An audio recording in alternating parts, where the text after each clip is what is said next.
Breaking News Kompas TV kembali menyapa Anda terkait dengan upaya penangkapan tersangka kekerasan seksual santri di Pondok Pesantren Sidikiyah, Jombang, Jawa Timur. Sebelumnya tadi kita sudah berbincang dengan Sekretaris PWNU Jawa Timur, Pak Hasan Ubaidillah, terkait dengan persuasif yang dilakukan polisi. Lalu saya ingin minta tanggapan dari Mbak Pungki Indarti selaku anggota Kompolnas.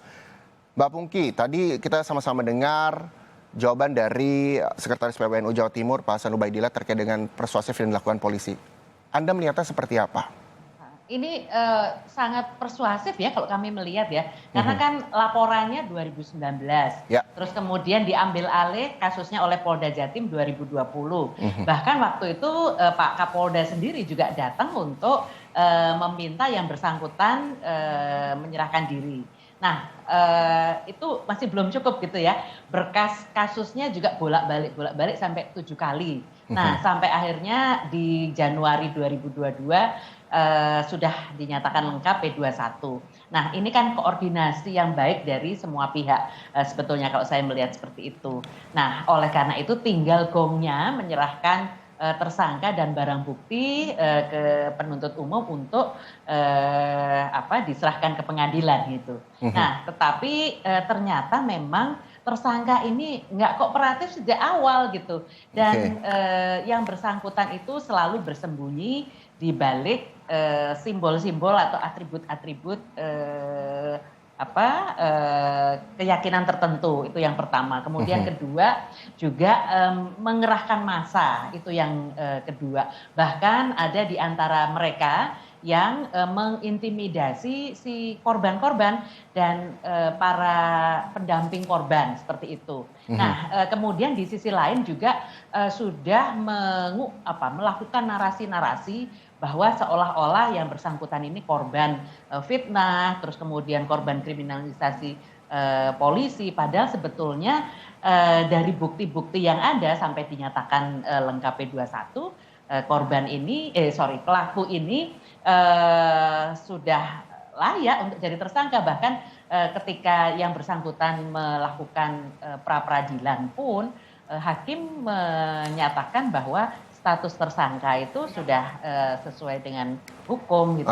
Nah, kalau saya melihat polisi sudah on the track gitu ya. Nah, tapi ketika dalam kehati-hatian dalam melakukan penangkapan terhadap korban, ini yang bagi kami itu, saya sendiri juga gemes ya.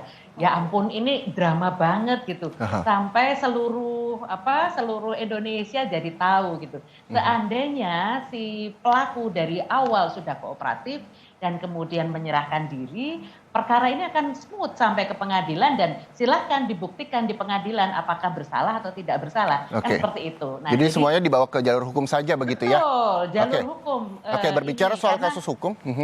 Ya, karena ini kan kasus perkosaan ya, dugaan perkosaan, kekerasan terhadap perempuan, ini harus menjadi prioritas untuk diproses hukum dan kemudian menjadi kewajiban bagi negara untuk melindungi korban-korban kasus perkosaan. Berbicara soal kasus hukum yang menjerat penangkapan tersangka kekerasan seksual santri, kita juga sudah bergabung dengan pakar hukum pidana, ada Pak Abdul Fikar. Selamat siang, Pak Abdul Fikar.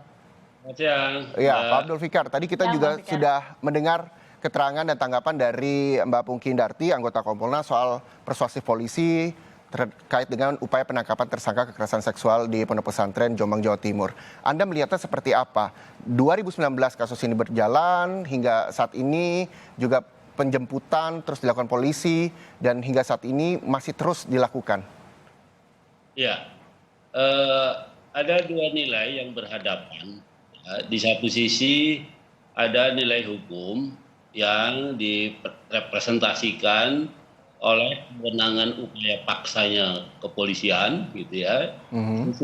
Ada nilai-nilai yang hidup di dalam masyarakat, yaitu tadi ya, ada sopan santun, tata krama ketika seseorang memasuki, berhadapan dengan institusi-institusi keagamaan, gitu ya, termasuk di dalamnya pesantren, seperti itu. Ya. Nah, tapi hukum dalam pengertian sebagai satu kekuasaan, sebenarnya bagian dari kekuasaan, hukum itu bisa menerobos sebenarnya. Artinya upaya paksa yang dimiliki oleh petugas, oleh penyidik ataupun penuntut umum umpamanya, ya itu bisa dilakukan sesungguhnya. Gitu. Apalagi umpamanya kepolisian itu kan selain sebagai penegak hukum, dia juga punya fungsi sebagai penjaga ketertiban di dalam masyarakat, penjaga keamanan dan ketertiban di dalam masyarakat. Itu bisa dipadukan fungsinya sebagai penegak hukum dan fungsinya sebagai penegak ketertiban di dalam masyarakat. Nah, artinya apa? Ketika melakukan upaya paksa, saya kira selain tata krama di pesantren diterapkan, gitu ya, dan melakukan upaya paksa itu, ya di satu sisi, tapi juga ketegasan dari petugas itu harus ada juga, gitu. Ya, kalau enggak nanti nggak akan selesai, nggak akan pernah selesai. Ya, padahal proses hukum itu harus jalan, kan begitu. Oke, melihat kasus ini yang bergulir dari 2019 hingga sekarang 3 tahun lamanya, persuasif juga telah dilakukan. Pasal apa sekiranya menurut Pak Abdul Fikar yang bisa disangkakan terhadap tersangka begitu, terkait dengan tadi penjelasan dari Mbak Pungki terkait ada intimidasi korban, terus menghalang-halangi upaya penangkapan polisi. Pasal apa yang nantinya akan disangkakan? Nanti kita akan tunggu jawaban Pak Abdul Fikar usai jeda. Tetaplah bersama Breaking News Kompas TV.